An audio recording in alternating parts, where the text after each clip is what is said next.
එදා දවස ගෙවන විදිහ තමයි මේ. ඔන්න ඉතින් උදේම හැරලා මම යනවා ලර්නර්ස් එකට. ඊට පස්සේ තමයි මට අද වැඩසටහනට යන්න තියෙන්නේ.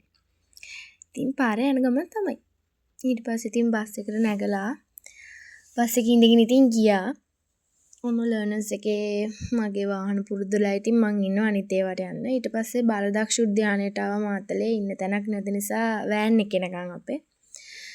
මම ෆෝන් ස්ටෑන්ඩ් එකක් ගත්තා. ඒකත් අරගෙන ගියා. මං ඉතින් කන්න ආසම දෙමුරුක්කු. ඉතින් මං ඒවත් කකා වෑන් එක යටවත්තේ මාතලේට එනකන් මම ඉතින් ඉඳගෙන හිටියා. මාතලේට කිට්ටු වෙනකොට මම ටවුන් එකට යන්නම් කියලා තමයි ආවේ. ඉන්න තරක් තිබුණේ නැහැ. ඒ නිසා බාලදක්ෂ උද්‍යානයට වෙලා මම ඉතින් මුරුක්කු කකා හිටියා. ඊට පස්සේ ඔන්න වෑන් එක ආවා. ඔන්න කට්ටිය ඉන්නවා. ඉතින් ඔක්කොමලම ලෑස්ති වෙලා ඇවිල්ලා.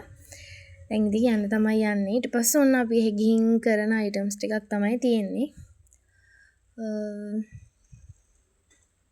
මේ අපේ මල්ලියත් ඔන්න රඟපානවා. මේ අපේ සර් එයත් ඉතින් රඟපානවා. මෙතන අපි කරපු අයිටම්ස් වලින් කිහිපයක් එදා වගේම තමයි. මම ඉතින් මේකට ඇඩ් කරා.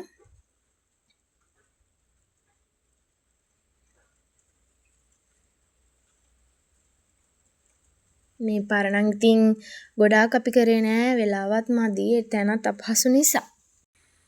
කොච්චර අපහසුතාව මැද්දේ වුණත් ඉතින් අන්තිමට යාලා අපිට සංග්‍රහයකුත් කළා. බීමයි තේ බීමයි බිස්කටුයි කෙසෙලුයි දුන්නා. තව කිරි පැකට් එකකුත් දුන්නා අපිට එන්න ලෑස්ති වෙලා. ඉතින් ගොඩාක් ස්තුතියි ඒවට. ඔයාලා සතුටු වුණාට කියලා අපි හිතනවා. මේ තමයි මම ගත්ත ෆෝන් හෝල්ඩර් එක, ෆෝන් ස්ටෑන්ඩ් එක.